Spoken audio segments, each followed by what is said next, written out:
Manny Sosa, the internet's laziest music nerd, reviewing Post Traumatic by T Grizzley. T Grizzley has been well established in the game for quite some time now, and I personally think he deserves high anticipation for any full length album that he drops.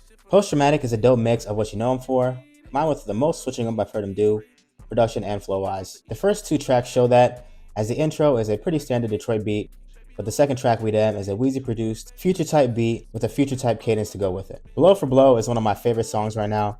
T Grizzley and J. Cole slay a Pierre-born instrumental, where Cole continues to rap incredibly as he has for the past year and a half, 2 years. Lines like, "I'm really him, Bruce Jen, them boys just ain't. Why couldn't he bring that fire to the battle?" This is a T Grizzley video. But T Grizzley is definitely not a slouch in that record. I would say that he keeps up with Cole on it, and it makes for one of my favorite songs out of the moment. I keep bumping it back to back. All I want to do is another Detroit bop, but with a bit of Detroit soulfulness injected into it, due to the soulful vocal sample in the background and a bit of harmonizing from T Grizzley that I thought was done very well, in between some hard, introspective T Grizzley verses. More Than Half sounded a bit half-hearted and just okay, a bit of a skip there for me. And Ride or Die featuring Tink, that was cool, but something more for like my older female cousins. I think they would really like that song.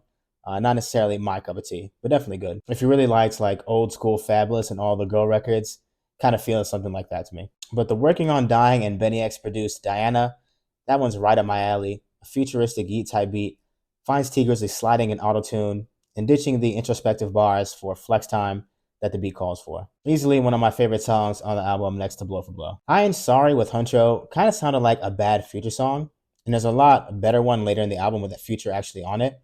And I definitely like Huncho more on the Girl records, a lot more than when he's in this type of bag. Swerve with G Herbo is a really tough street record. And I also liked I Know featuring Friday. I wish Huncho was actually on that one instead of the one he was on previously. Dream Youngin is another dope, slower BPM introspective record with a bit of melody mixed in, similar to All I Want to Do from the top of the album. Thought that was pretty dope. Situationship with Mariah the Scientist is clearly an attempt to do another girl record, but he could have kept that one. I didn't think it was done very well in my opinion. Swear to God featuring Future is what that Huncho record wishes it could be. And the album ends off with some cool Detroit bops like the song Detroit with 42 Doug.